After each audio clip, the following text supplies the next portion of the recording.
Вот мы устроили торжественный прием, банкет в честь возвращения в семью моего Печиолика. Ой, я его уже не найду, где он растворился в толпе.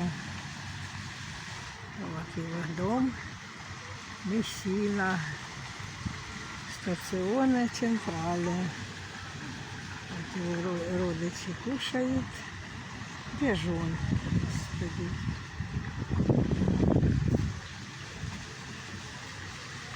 Ну, короче, здесь он где-то. А, вот это же, наверное, вот этот пошел.